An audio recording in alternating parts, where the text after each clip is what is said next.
Do you wonder where your money is going sometimes? Does it feel like your pockets have holes in them, to go with the old expression? Have you ever thought about the positive impact that your life could have if you planned out your finances a bit more carefully? Welcome to Vida Bunda, a place where we talk about life change, about how we can give and live more abundantly.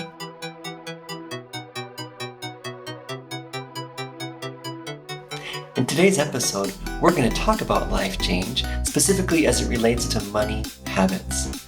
How we can change our money habits so that other people's lives can also be changed. There was once a dentist, and he decided that he wanted to have a longer legacy in his life. So every month he began setting aside a bit of money to put into a donor-advised fund and put it with a management company that invested those funds.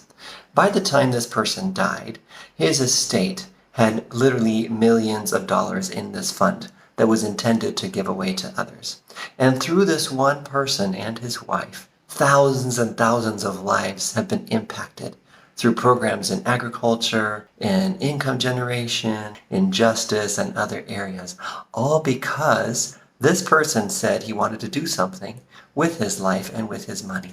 So today we're going to talk about 3 tips when it comes to money management and how we can be more intentional in managing our finances. And the first tip is that we can plan well in order to give more generously. As in the story that I just told, this person made a good plan for how to be able to give more generously, and even though it wasn't a huge lump sum all at once, it grew over time because of his consistent faithfulness in contributing to a fund that would later help other people. So our giving can increase as we plan better. For example, if we put funds into a donor-advised fund and those funds are invested, we can actually earn more interest revenue or income from those funds that we've invested and then be able to actually give away more than we could have if we just gave those funds directly. As we give to others, let's remember that giving to others changes lives. Not only does it change the lives of the people who will be positively impacted by those funds that we are contributing to different, good organizations that are doing good work, but our own lives also begin to change as we become more and more generous and realize that we have the capacity to help bring about change in other people's lives. We also begin to change through that process. But in order to get there, we need to continue to think about the long term. It's not just about what I'm going to be giving today, but how can I structure my life, plan my finances, so that in the long run, more people will benefit from any contributions that I might make. So the first tip is to plan well so that we can give more generously. The second tip is to save and invest carefully. Now, we all know that we are supposed to be saving and investing, but it's actually sometimes kind of hard to get started or to actually do that on a consistent basis. So just a couple of things around that. First of all is that you can start small. No matter how big or small your paycheck is, you can start saving a small portion of that. And I think of an example of a lady in Houston, Texas, who didn't have much. She had a son with disabilities, she was a widow, she was an immigrant, and yet she would manage to save the change from every time she went to the grocery store and contribute that to a charity. Even though it wasn't a huge amount, it came from her heart, and it was able to really touch the lives of people because she was doing it, even though it was a small amount, but she did it consistently. So start small, but be consistent with the saving and investing. And don't be afraid to get help.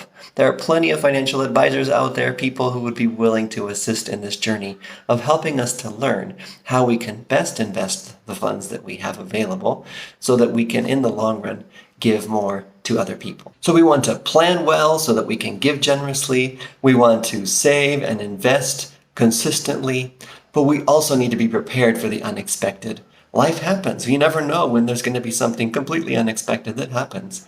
And so we can plan for that unexpected by having an emergency fund. We need to build the emergency fund. Experts recommend anywhere between 3 and 6 months worth of living expenses to have as your emergency fund first. Set that up first and then think about how to save and invest for other things. Also, make your will, because we never know when our time is going to be up here on this planet. And so it's really helpful to the other people who stay behind when we have a clear will. If you haven't done that yet, consider doing that. And finally, consider getting different kinds of insurance for things that might happen. Now, of course, we have to be wise in choosing what kinds of insurance to get and try to find the best deal, the best value for our money. But again, financial planners can help us in that process of preparing for the unexpected, whether that be an incident, a car breaking down, a medical thing that happens, or a death in the family. We can prepare for some of those things in advance, and that actually helps us to live a better life. So where are you in being intentional with your finances? Do you have an emergency fund already set up? Are you sure that you're adequately insured? Are you saving and investing regularly? And do you have a plan for how you can use your finances in the long run to have the biggest impact on other people's lives, including your own? If you would like some help with doing this, we offer a free tool here at Vida Bunda, simple process steps that you can follow to just some questions that you can answer to help you get started with this process. Feel free to reach out to us by going to vidabunda.com and clicking on contact and just send us a note saying, please send me the tool about planning, investing, and preparing when it comes to finances. And we'll be happy to send that to you absolutely free, just because we want to be able to help. Thank you for joining us today. We look forward to seeing you in a future episode. And again, go to the website vidabunda.com. That's vidabunda.com. And just contact us if you're interested in reaching out. Have a great time. I look forward to seeing you next time.